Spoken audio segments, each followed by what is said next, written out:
Bring your cup and take a seat. Fill it up, coffee, wine, or tea. Come find what you're looking for. A good pour. Welcome back to A Good Pour. I'm Kathryn Good, your host. Today, I'm honored to have Brink and Tracey with Defense Systems here in this Good Story studio to talk about the good work that they do. We're going to get into that good work in just a second, but I want to start by saying that you have been highly recommended and recruited to be on this podcast. So thank you both for being here. I know you have very busy schedules, so thanks for taking a little bit of time to talk about your story. So let's jump right in. How was Defense Systems started? I got out of law enforcement in 2015. I had the business idea a couple of years before that, and it initially started off in my mind as more of a consulting company, and then active shooter attacks just continued to happen in our most vulnerable places in our schools, and that really got me looking more into not just the consulting side of the house, but training as well, and started doing a lot of research around that. I had done some active shooter training for my kids' preschool right after Sandy Hook. They had asked me to do that just because everybody was scared to death. And I came up with something just because I was asked to do it, but never knowing that I would venture down the road like I have now. But just an unfortunate need for it in society is what drove me to do it. Yeah. And what year was that? 2017 is when I started the company. Yeah. But I had the idea in 2013 is when I bought the URL for the website. Yeah. You bought the URL back in 2013. Wow. Right after they asked me to do the training at preschool. And so you both were with Metro, right? Yes. And that's, I guess, how you met and then saw the background of why this was needed, right? I'll just back up and say I have a lot of teacher friends, right? So active shooting is, we talk about it a lot. Like this is their worst nightmare. A lot of them did not even want to come to the training because it's one of those subjects I feel like you want to be prepared for, but you don't ever want to talk about it because you're going to have nightmares played. I mean, your worst nightmares you're basically being trained for those things, right? So they don't want to do it. But after that training, I just heard time and time again it was the best training that they had ever had. Why is that true for this system? We have figured out that you have to reach teachers in a specific way. Unfortunately, there are people out there that will traumatize your teachers. They haven't figured out how you actually reach them without the trauma. For the first 6 months that Brink started this company, he only asked for negative feedback when he taught people. What was too much? What was not enough? What do you think we could do differently? Don't pat us on the back, like tell him what needs to be different or what can be improved upon. And so that's why our program has been built the way that it is. We can get an emotional investment from them without traumatizing them. And we hear that time and time again. The goal of our program is never to traumatize someone. It is to empower them. It's more often than not what we hear is, I always felt like I was helpless. Now I feel empowered and I don't have to be a victim. And there is actually something I can do for myself and for the kids that are in the classroom with me. Because knowing these teachers, they don't sign up for the job they do because the money's really good. No. We all know that. Teachers are well underpaid. They sign up for the job that they do because they love the kids in their classroom. They want to take care of those kids. They want to fight for those kids. They will, in fact, put tourniquets on those kids and save their lives because they know that if they don't, they won't see that kid tomorrow if something like this happens, and they love them. So that's why our program's different. So what is the format, your ideal format? I know you probably have different things for different systems, or if you're training, 12 teachers versus 1,200 teachers. So what's kind of your offering, or how do you train? The system itself is the same. Now we have to modify it a little bit when we're doing a massive group because we can't do hands-on tourniquet application with 1,200 people. We could, but it would take a lot longer. And most of the time, these schools are not giving us that many hours for professional development. So in your bigger counties like Sumner County and Rutherford County, things like that, we had to do a little bit of a modified program where they couldn't get the hands-on, but they still got 85% of the training the first half, the first couple hours is all lecture based. And when we do the big ones, it has to be all lecture based, but it's interactive lecture based in that, it's not boring. It's not death by PowerPoint. Like Tracey mentioned, we try and get you emotionally invested very early without traumatizing you. So like we built a slideshow from Sandy Hook, from some of the crime scene stuff. Nothing gory or gruesome, but it plays the 3 of the 911 calls that came in from the day. So it puts you in that building, whether you want to be there or not. It puts you in the building and makes you understand the data behind it. And that's, we don't get all into politics and all that craziness. I mean, we just hit people over the head with data. Here's the timeline from this event, and here's why this is important if you know what to do. Law enforcement may be in the building, maybe on the way, but when people see the timelines for how fast this happens and how much damage is done, they understand very quickly that their role is maybe different than they thought it was. It's not hide and wait on the cops. It's like, I have to do way more than that because of how fast this happens and how much damage is done in that time.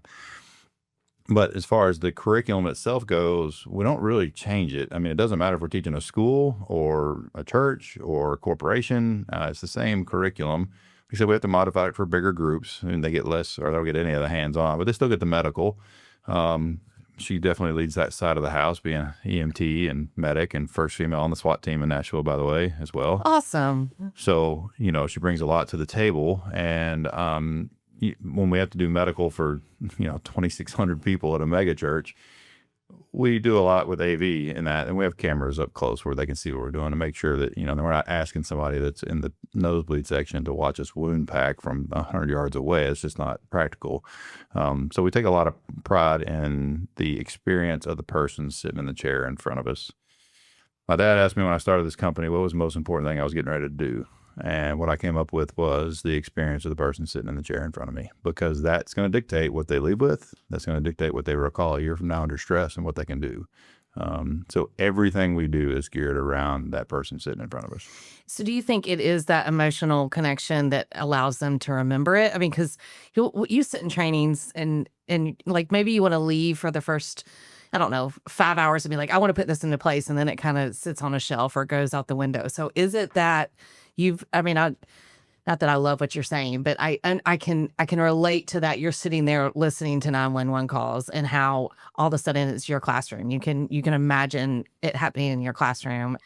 So is it that, or, I mean, I know you're good at what you do too, but something is clearly based on a proven system, something that they're able to recall it. And so is it that emotional connection, do you feel? Is it a repetitive, is there something else they, I mean, it's proven, it works. And so I don't know. I'm just curious. I'm a trainer. And so do you feel like there's anything else there that's? I think Tracey should take this, and let me set her background a little more. I mean, she spent half her 10-year career at the police department at our training academy as an instructor. Okay. So she eats, sleeps, and breathes training. And so she definitely knows what the results are. So yeah, I want you. I think that we can sit and we can tell people what we think they should do. Yep. I think we can walk into a room and we could say, okay, here's our acronym. This is what you need to do step by step. These are the decisions that you have to make. And if there's not an emotional investment before you do that, before you give people that information, it's just more information. It's just, they have to put so much in their brains anyways. So I need to tell them why. Our teachers crave data. They want to know, okay, I understand you're going to tell me what I need to do, but why are you telling me what these are the things I need to do and in this order? Why? Why is it that if I can locate where the shooter is, my first choice is to get out? Why is it that if I have 3 and 4-year-olds or younger, that's not my first choice? Why? Give me the data behind it. Give me the reasoning and the why for what you're telling me that I need to do. We have seen in our careers, like, very well-trained people freeze under less stress than what our teachers have, under less stress than these teachers that are under in these circumstances. We have to give them the why so that they go there. Muscle memory is a real thing. If I give them the why and then give them, here's the things that you need to do, they're going back to that. They're recalling it. And they're recalling it under high amounts of stress because they care. Mm-hmm. So at this point, you are training nationwide? Yes. Every day of the week? I mean, we're Monday through Friday? So Saturday? Not always, but we're pretty busy. Yeah. we try and leave a little bit of time in there because we have other things we got to do. Yeah. You know?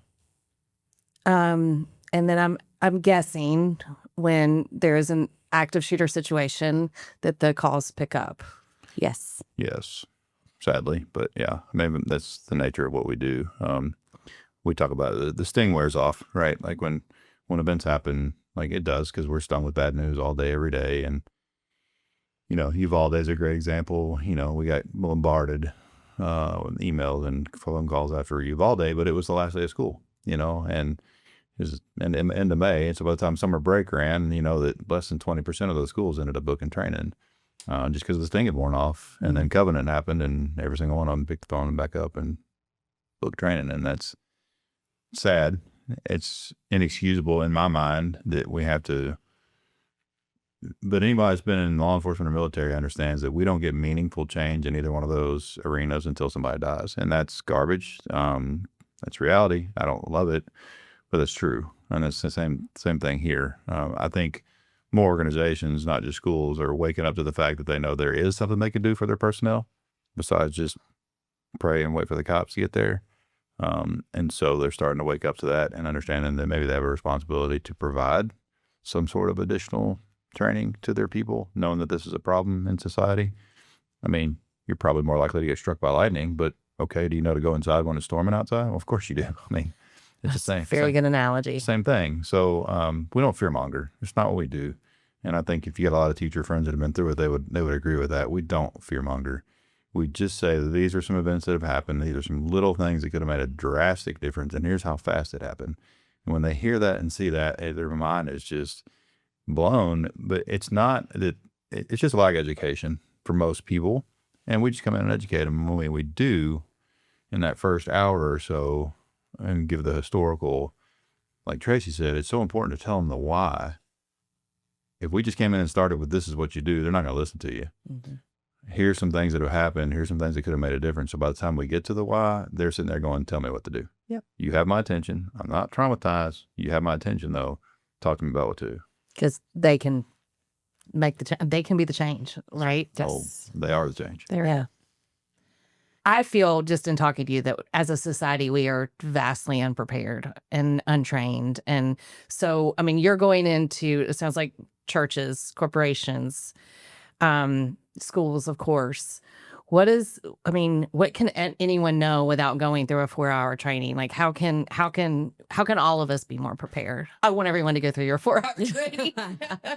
But I also, and we've got to provide that platform for people to get trained, of course. A lot of people they think of it as I don't want to live in fear. And we need to change that mindset.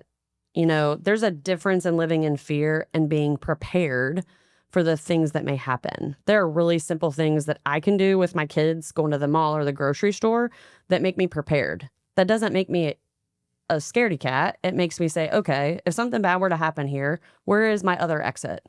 You should always know where there are 2 exits everywhere that you go. You know, if you go to the same church every Sunday, you should always know where your second exit is. Most people are creatures of habit. They sit in the same place every single Sunday. Very true.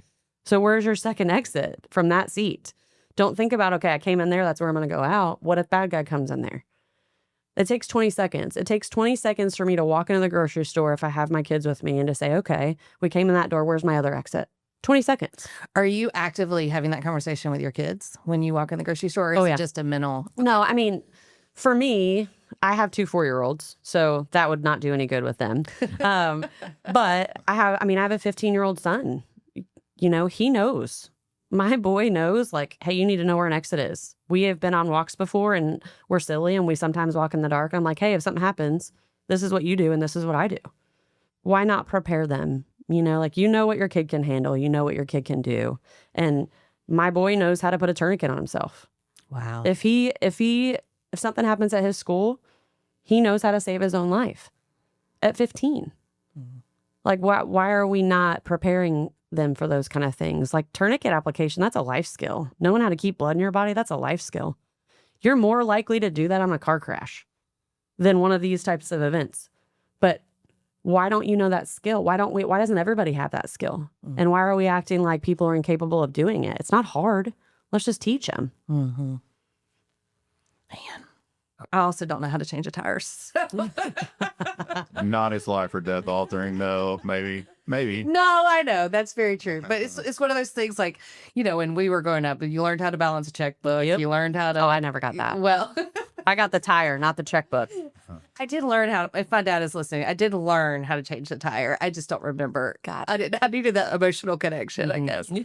But you're right. There's simple life saving skills we don't know. Yep. We all, you know, like everybody thinks we all need to learn CPR. We all need to learn first aid. Yes, I do not disagree with that. Cardiac arrest is still a huge issue in our country. But we also, like, let's take it one step further. You know, like if we're going to do a CPR class, let's bring people in to teach our staff how do we put a tourniquet on each other. Hear this the right way. Like our EMTs and paramedics want to come running into these buildings when bad things happen. They would like to be there on the scene when it happens. Just like they would like to be on the scene when a cardiac arrest happens, because the quicker they can get on a chest, the higher chance of survival is. Mm-hmm. But they're not going to be. They're not going to be. So if you don't teach these people, if you don't teach everyday people, how do they put a tourniquet on their own arm or their own leg and self-aid themselves and save their own life? Waiting on the EMTs and paramedics isn't an answer. Mm-hmm. Just like in an active shooter event, waiting on the cops isn't an answer. You have to give them a tool to know, okay, well, it could be minutes. It's going to be minutes before the police are on the scene and they get this neutralized. What am I doing in those minutes? So is it, I'm sure there's several things that surprise. I mean, I love that you're bringing in data. You mentioned you may have like 20 seconds. So is that the most, I mean, I'm sure when jaws drop, is that what it is? Or are there other things that you're telling them that are just kind of shocking and put them in that emotional? The timelines are big. I want to piggyback off something Tracey said, and we say this all the time, is law enforcement, EMS, fire, they're called first responders all the time. That's not right. You're the first responder. Ugh. I mean, it's true. And when you look at any timeline, and of course I can spew them off the top of my head because we do this every day, but I mean, like Sandy Hook, he walks up to the front doors at 9:34 a.m. They're locked. He shoots out the window next to the door at 9:34. 9:35 is the first 911 call. 9:39, the first cop arrived on campus. And at 9:40 was the final gunshot, which is him taking his own life. Before they could do anything. In that time, he killed 20 children and 6 adults and shot every victim between 3 and 11 times each. Like, you are the first responder. Covenant was a 14-minute attack. People don't understand that about Covenant. I mean, they just don't know the timeline. She killed everybody in Covenant in under 3 minutes. Like, everybody that was killed was less than 3 minutes on 2 separate floors with 3 reloads. I mean, that's how fast that was. Once they realized what was happening in the building, she didn't get anybody else.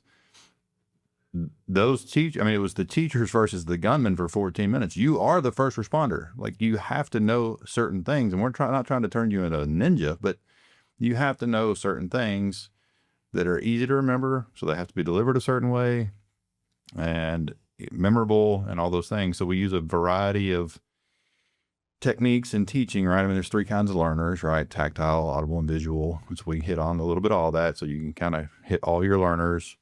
And I would say that every training we go to, where the people are there because they're made to be there, which is most, right? Places they have to be there. There's 3 kinds of learners when we start. There are the people that say, thank God we're finally doing this. They're the people that go, whatever. And then the people that go, why are we spending our time doing this? And our program is designed to get the people that say, why are we doing this, all the way to the other side by the time we're done with you. And it does. And it's hard to say why, like Tracey said. I mean, people say all the time, it's just hard. And we ask people at the end to tell other people about it because a lot of people say you just have to see it. You just have to see it. And that's unfortunate. It makes it, I guess, harder for business to develop. Well, not for some people. I mean, she can develop business like nobody's business. But when people come see it, it really moves the needle with them. And we've had a lot. Matter of fact, that's what happened with Covenant. Kathryn, who's the head of school, my friend that was killed, she came and she actually brought her husband. And they sat in at, where was that? St. Matthew. It was like golly, how long before we trained them? 4 months? Just to give everyone a background, like y'all trained Covenant teachers. Yeah. And so this, Kathryn, remind me like Kathryn's last name. Coons. Yeah. Mm-hmm. And so she called you into train before Covenant happened. And then that's when your name was nationwide after that, right? Unfortunately, yes. Yeah. Unfortunately, very much so. Yeah. So I just wanted, you mentioned Covenant, and we hadn't really covered that y'all were the people that trained the Covenant teachers. So Yeah, she had me over for a meeting, was very interested, but wanted to see it herself and make sure it was right before she put it in front of her educators. Because like Tracey mentioned, we come in behind so many people that have traumatized people, and it's not what we do. And you got to know your audience, especially with this topic, especially we're talking about teachers. Yeah. They have a heart of a teacher for a reason. And so she and Dick came and sat in on the train at another school. And I'll never forget, she came up to me on the break. So halfway through, she's like, when can you start? I'm like, can I finish today? You know, like, but if you knew her, that's who she was. I mean, she was a lead from the front. We're getting this done. I'll never forget it. And she's like, we don't have the PD days. I don't know how I'm going to do this, but we're doing this. And 4 months later, we were doing it. And it happened to be a year to the day. wow. Yeah, prior. Y'all trained them a year before it happened. Mm-hmm. Yep. And so you said once they realized what happened, there was no more. So Right. because they were trained, or I mean, I have a hard time with that because they successfully executed.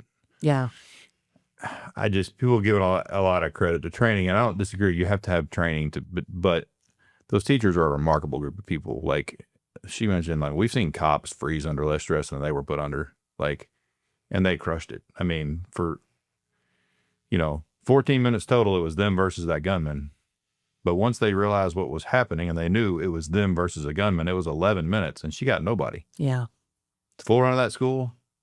I mean, they crushed it. They're just, It was them. yeah. They were the heroes. Nobody talks, we've said this quite a bit, like nobody talks about Trisha Yearwood's vocal coach when she was 10. They talk about Trisha Yearwood's performance, and those teachers perform flawlessly. Mm. We weren't there. I'd have given my left arm to be there, delivering med kits or something. Yep. But we weren't. We weren't there when it happened. I know I can speak for at least the cops in my life. They all wish they had been on that campus that day and could have ended it before it ever started. Yeah. But the fact is that they weren't, and the teachers were, and they had to deal with it.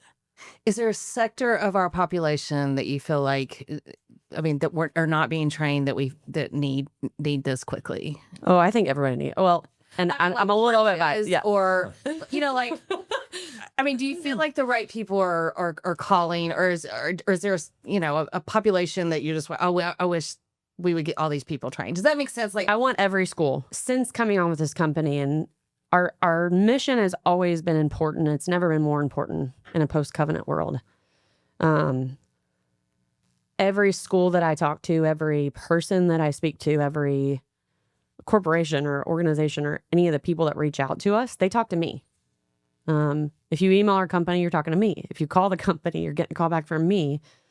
And by the time if I get to teach them, if I talk to them about the program and I connect with them, by the time I get to teach them, whether it's 6 months, 2 months, 6 months, or a year down the road, these people, I go in and we're hugging each other. I have spoken with them so much, and they have become friends of mine. They have become people that I care for. For me, that is like you don't get that everywhere. Mm-hmm. Everybody needs this training. My heart's certainly in schools because I am really tired of seeing people die, but I'm really, really tired of seeing kids die. And the teachers don't have to be helpless. They don't have to feel like they are helpless. Our program is not built, and I think if you talk to any of the SROs in Sumner after we did that training, we're not their competition. I'm not in competition with you as a law enforcement officer or an EMT or paramedic. I am not in competition with you. I need to train the teachers because all of it has to work together. That's where our survival rates are higher. That is where the least damage happens, is when we can all work together and everybody that has to be involved knows what to do. It's not a competition. There's no space for ego. We have to understand that when we're talking about kids' lives, there's no space for that. Yeah, we've run into a little bit of that. and doesn't matter where. But we've run into a little bit of that, which is tough for us because we're just here to help. We're not trying to do all that. And most of the time with the folks that had an issue prior to that, once they see the training, they realize, okay, we're not. Because it's different, right? Like Very. it's not, it's responding as someone who's not trained as a first responder, right? I'm trained as a everyday citizen, and all of a sudden I'm equipped with skills. Well, and your cops, they have a job they have to do. Right. When your police and your EMTs and paramedics get on the scene, they have a job. Your police's job is to go in to neutralize that threat. That is their number one job. We So don't they think can't, about that. they cannot be telling you what to do. They cannot be making you do certain things if they're focused on neutralizing a threat. So what are you doing in the meantime? We do not think about that. We assume they're going to come in. I never thought about it that way, but we assume they're going to come in and, yes, take care of the situation, but also do everything else. Wow. No, it's stop the killing. That's number one. Every agency across the U.S. at an active violence event, their number one job priority is to stop the killing, which means they can't do anything else until that's done. And how long does that take? How long does it take to clear one of these places? Opry Mills Mall that shook ahead, I don't know how many years ago it was now, but it took like 9 hours to clear that mall. 9 hours. What are you doing? I mean, Covenant, it was over an hour. They were still getting kids and teachers out of classrooms. So waiting at her point, waiting on the EMS is not a thing. You're still in there an hour later. You better know how to treat yourself with those kids, because forget that. I mean, there's just no, and don't get me wrong, we're a huge fan of SROs. They're a great part of the solution. Like, we've got to have good guys with guns taking on bad guys with guns. And I know a lot of people don't like that, but that's just the reality, especially in our most vulnerable environments. But Parkland, Florida, among many, had an SRO. And I understand he didn't go in the building and confront the gunman. We've studied that one probably more so than most people in the country. And I can tell you that had he gone in based on tactics and everything else, and had he won that gunfight, he'd have saved 2 kids out of 17. The entire attack at Parkland, where the shooter actually shot people, was 3 minutes and 57 seconds. So the SRO is on campus, right? He gets notified, he responds, he gets to that building. Now, he doesn't go in, but from time of shooting starting to time of him arriving at the corner of the building was 1 minute and 50. That's it, 150. 24 were shot, 11 are dead at that point.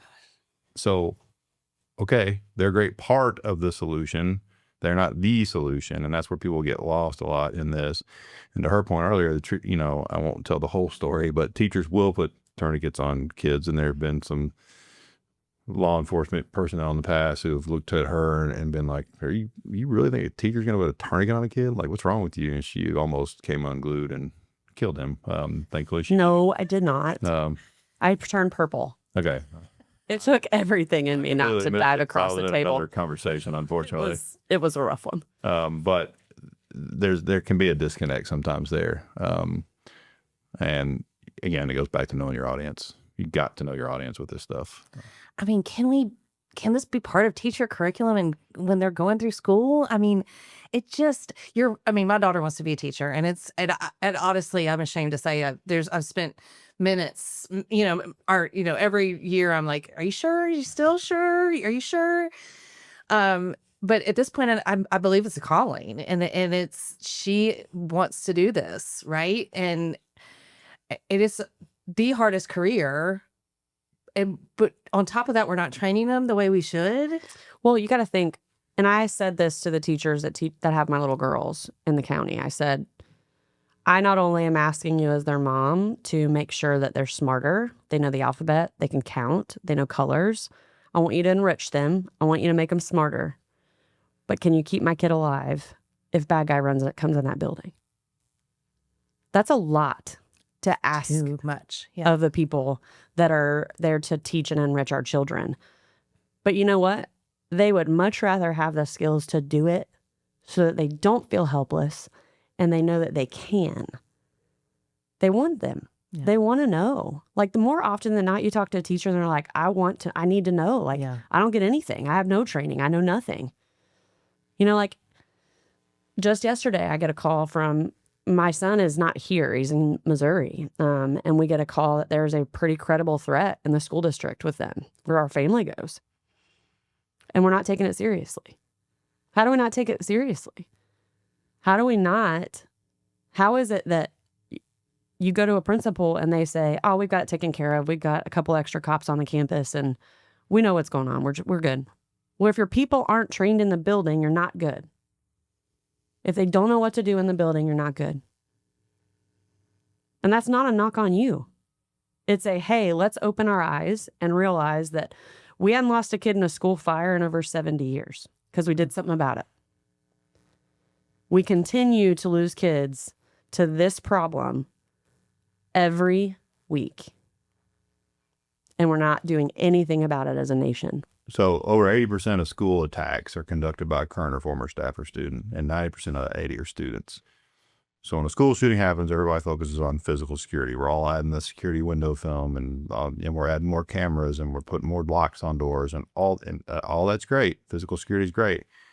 But if the data tells us that 4 out of 5 times the shooter's already in your building, they go to school there, or if they don't anymore, they know how to get in. If they went to school there, like you can have it 4 They know what doors are open. 100%. You know, schedule and what little buddy will let them in the back door and all the things. And so we dump all this time, effort, and energy and money into that because it makes the parents feel better when they pull on campus and they see blockades and bollards and cameras and great fencing, but they don't have the people making the decisions don't have the knowledge or the data behind. And so we tell people, not just because we're a training company, but because we have the data to back it up, like this is where you spend your money first. None of that stuff means anything if the shooter's already in your building. Doesn't mean anything. Mm-hmm. The people know what to do is what means everything. And the data proves that. do they need to be retrained, or how often does someone need to be retrained? So we have clients that do it different ways everywhere. We have some clients bring us in every single year. Same program every single year. They train their people every single fall. Some do it on an every other year basis. Some do it on every third year basis. People need to be retrained. Everything that, like putting a tourniquet on, that's a perishable skill. You need to touch that thing. You need to practice it. You need to buy good equipment. There's a lot of bad equipment out there. There's a lot of fake tourniquets out there. I was just teaching a school 2 or 3 weeks ago, and they had a parent. The parent is a surgeon. The surgeon donated a bleeding control kit to every single classroom. Incredible. I went and broke it. I broke the tourniquet that was in the kit because it was fake. That's the whole deal, is that we have to know that we're buying good equipment. We have to know that if I have to trust my kid's life with it, that it actually works, that it is actually by a reputable, what's the word? Reputable company. I can't talk today. That it's actually from a reputable company. North American Rescue, they are the #1 provider of this type of equipment across the country. That's where you need to be getting it from, directly. And that people don't think about that stuff. I'll just go off. Everybody is on Amazon, right? Amazon's the deal. Oh, yeah. Since 2020, Amazon's exploded. Well, yeah, you can get them on Amazon, but are you getting a true one? Is it coming from North American Rescue? If it's not, don't trust your life to it. Don't trust your life to a $5 tourniquet because it was cheap and that's what you wanted to purchase. You would hand me $30 in a heartbeat if you needed a tourniquet today. But they look the same, right? They're knockoffs. So Yep. people get fooled by it, and I'm never going to need this thing. Okay, well, if you do, Then it works. You'll hand me $30 in a millisecond to make sure that thing works. Yep. Got a lot of uphill battles with what we do, but we're not going to stop. So you, I'm guessing, study every case. I mean, It depends. When they first happen, we take a look at all of them and try and figure out the data points, and are there great learning objectives from this that we can use, yes or no, and then we kind of move on. And so, because you could beat your head against the wall with this stuff, we get asked a lot about the shooters and their motive and this, that, and the other. And I understand why. Like, as a society, we want closure and we want to make sense. we want a reason. We want to make sense of the senseless. I still get asked all the time, do we ever figure out why the Las Vegas shooter did what he did? And I look at people and say, no, but what difference does it make? Mm-hmm. Because it will not stop the next one. I understand why we want to know, but when you stop and think about it for just a second, the why for every single one of these shooters is different. The trigger is different. Like, even if you figure out specifically why he did Vegas, it's not going to stop the next venue attack. It's just not. So let's focus on data points we can do something about. which is the response side and mitigating damage. And we've proven that 100% you can do that. Venues have all kinds of CPR, all kinds of, this is not my career. I'm in marketing, but there's things on the walls, Yes. are venues prepared for this type of thing? Do they have the tourniquets? Just depends. Okay. It's very dependent upon each venue. Even when I was on the police department, there was a retired officer that went into cardiac arrest in one of the bars downtown. They didn't have an AED in that bar. Fortunately, I had one in my truck, or in my car, but they didn't have them. So every venue you go to is different. So in my opinion, I'm not saying everybody should carry an AED around, but you need to know how to give good compressions. And anywhere I walk into, I look. Like as I'm walking down this hallway today, I'm like, oh, there's their AED. It's hard for me not to stop and see if the pads are expired because that's just the world that we live in. But every venue is different. Every venue, a lot of them have AEDs because of cardiac arrest. Like we understand why. But do you have the stuff if somebody starts bleeding everywhere? Or if you don't have the stuff, do you know how to help it if you have no equipment? And it's back to a training. Yeah. Are you training the people? You may be bringing in, we were at a venue yesterday, and you may be bringing in a 65-year-old guy to sit at the door and check and make sure everybody has a lanyard on. Does he know how to keep blood in your body if something bad happens? Does he know where the stuff is? Even if you're bringing all these people in and they're sitting there and they're supposed to be there to help and they're supposed to be there to help for security and all these things. What if the bad thing does happen? Do they have the skill? Have you trained that person to know what to do? Security guards, when you walk in, do they know what to do? Yep. Wow. Most of the time the answer is no. And we have some that take it very seriously and and do a really good job with it and train their teams, but most don't, which is unfortunate. Most of your big venues, airports, I'm seeing a lot more bleeding control stuff in airports now with near AEDs.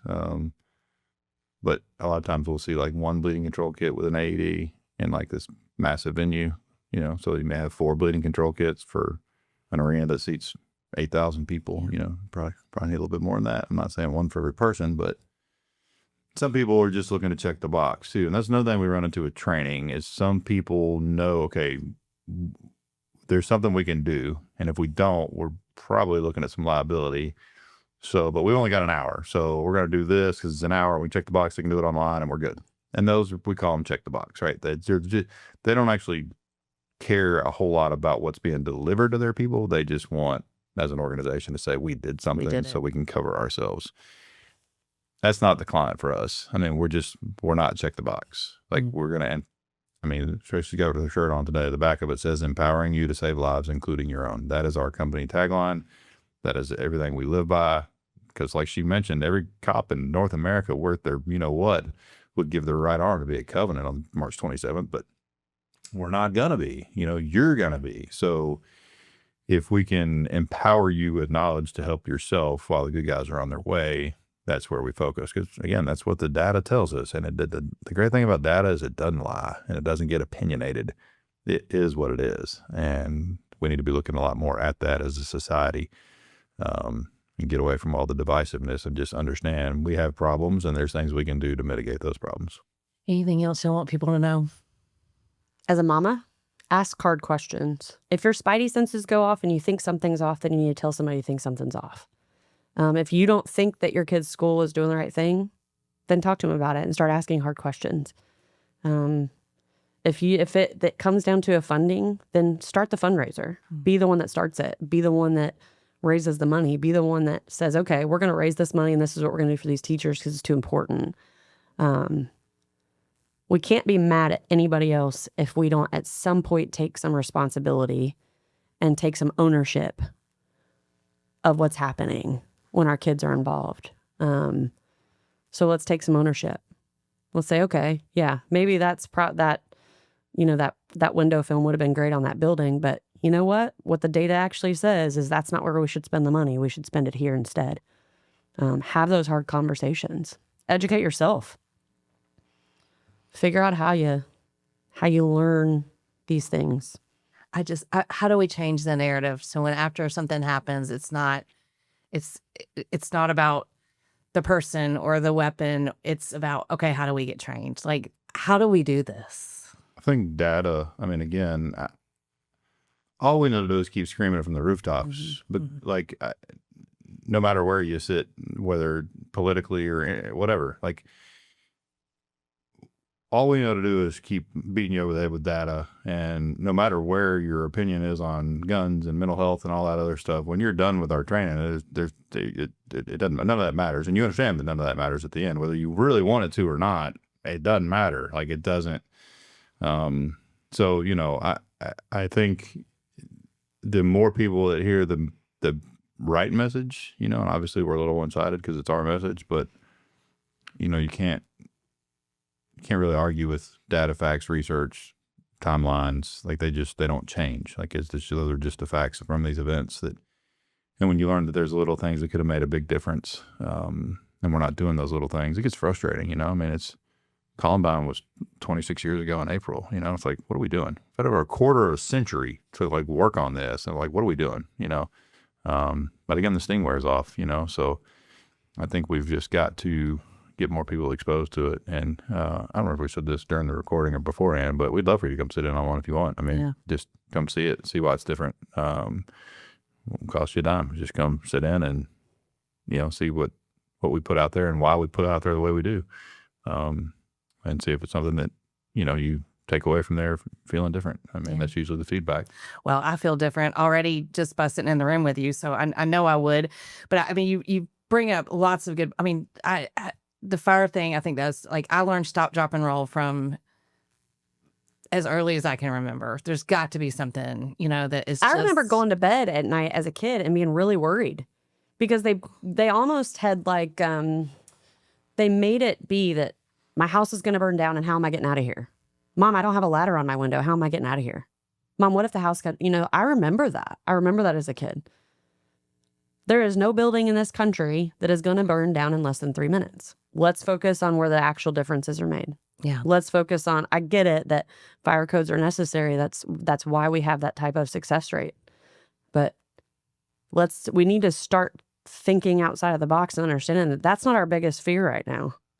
That's not the fear we need to have in this country. But there were also systems developed to train and yes, and you know, slogans like stop, drop, and roll, and so everyone knows them, right? You can't build a building in this country without fire, life safety, and fire code. But it's been a quarter of a century, and we keep losing people. And there's no stop, drop, and roll. Now, we're never going to stop all these, right? And there's no way. But if we can mitigate 90% of the damage by properly training, not just training, but properly training the people that find themselves in the event, why have we not done that? And it's the biggest thing. It's a lack of education. But it is frustrating to know that there is something we can do and we're not doing it. But most people don't realize that. They just don't have the data, and we're just a bunch of research nerds at the end of the day, but it's our life, you know? We eat, sleep, and breathe it so that we do have data, and we can answer the tough questions. We get asked a lot of tough questions in training, you know? A lot of times they're divisive, or they're designed to be divisive, and we just respond with data, and it shuts that down pretty quick. You know, it's like, I'm not here to do that. I'm here to just make everybody better at this and potentially save a life. Yep, 100%. Well, thank you both. I haven't heard of another training in a very long time that more people just seem to be changed by. And so that's why we wanted you on here. I think Sumner County is better because they have gone through this. I know my personal friends feel more equipped and got it. They went in fearful. They came out armed is really what they felt. So thank you for that good work and the work that you're doing all over the country. I hate that it's needed. Same. We say that all the time. We hate what we do and we love what we do, you know, like at the same time. But kudos to Sumner County too, because they fought hard to get us in there. Like their safety and security team, probably shouldn't name them, but they did fight. They did hard because it's a heavy lift to get a whole district, you know, and it's not free, of course. I mean, right. Yeah. And they fought long and hard, and so did Tracey. I mean, she wouldn't leave them alone. She's got that mama bear. Well, she's invested in this county. I mean, she lives here, you know, like, and her, yes, 100%. And we need more of that, you know, like she mentioned, like ask hard questions and And we're not saying you have to hire us, and that's not what we're saying. We're saying make sure you ask tough questions and make sure your teachers are prepared. However that ends up happening, like where this is not a sales pitch. I just want to make that very clear. But just make sure you are asking tough questions and holding the system accountable that you're entrusting your children to. Yeah. All right. Well, thank you both. Yeah, thank you.